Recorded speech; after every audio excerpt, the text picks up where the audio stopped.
This is problem 2-87, it's on page 64. If the coordinate AB is 7.5 meters long, determine the coordinate position plus z of point B. What do they mean? Well, they mean determine the height of point B. Well, you can look at the figure. I'll draw it here as well.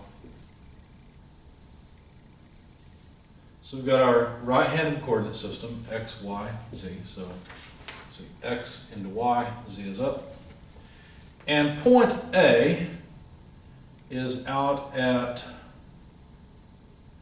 3 meters from the horizontal or the vertical axis. This is point A, and 2 meters up from the xy plane. Point B, on the other hand, we're not sure exactly how high it is. Your book calls this distance x. I'm going to call, or I'm sorry, they call it z. I'm going to call it b sub z because this is point B and it's the distance along the x-coordinate of B that we're interested in. They did tell us that B is 6 meters away from the vertical axis. Now A lies in the xz plane and B lies in the zy plane or yz plane, whatever you like. And then the distance between A and B, let me draw that with a different color. The distance between those 2 points is the other thing that we know. That's the 7.5 meter length that they gave us. So the question is, given all this information, find BZ. So basically they told us that A to B is 7.5 meters. All right. Well, notice that A to B could be calculated or related by the Pythagorean theorem to, well, let's see, what would it be? Well, it would be 6 squared plus 3 squared plus whatever this height is squared, you see? So another way of saying that mathematically is the length of AB would be the square root of AB in the x squared plus AB in the y direction squared plus AB in the z direction squared. Now notice, this doesn't give me what we were asked for.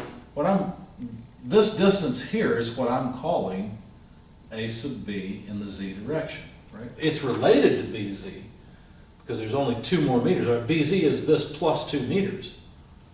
But basically these 3 sides, where 3 meters is of course ABX and 6 meters is ABY, because those are the distances along those axes.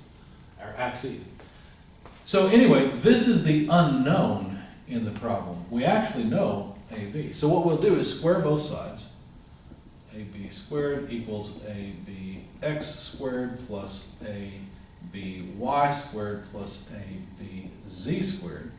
And then rearrange. AB squared minus ABX squared minus ABY squared equals ABZ squared, but rather I'll just take the square root of this side. Because that's what I need is ABZ.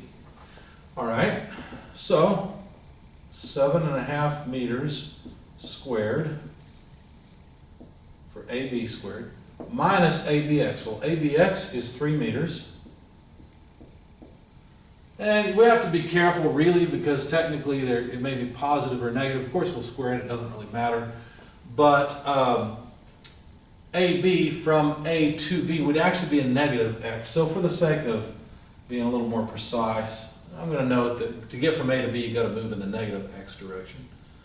And then to get from A to B in the y, you have to move in the positive y direction. So minus from here, positive AB, which is 6 meters squared, and that would be ABZ. When you plug all of this into your calculator, you get about 3.3541 meters. So what that means is B sub z, which is AZ, the vertical height of A, which is 2 meters, plus ABZ, the height between A and B, which we know is 3.3541 meters. Well, 2 meters plus 3.3541 meters gives us BZ, which they called Z. I didn't like that because the coordinates already called Z, of 5.3541 meters. And that's the elevation of point B. Of course, we should probably round it off to 3 significant figures or so. You could assume, though, that this 2, 3, 6, and 7.5 are precise numbers, so have as many decimal places as you like, I suppose.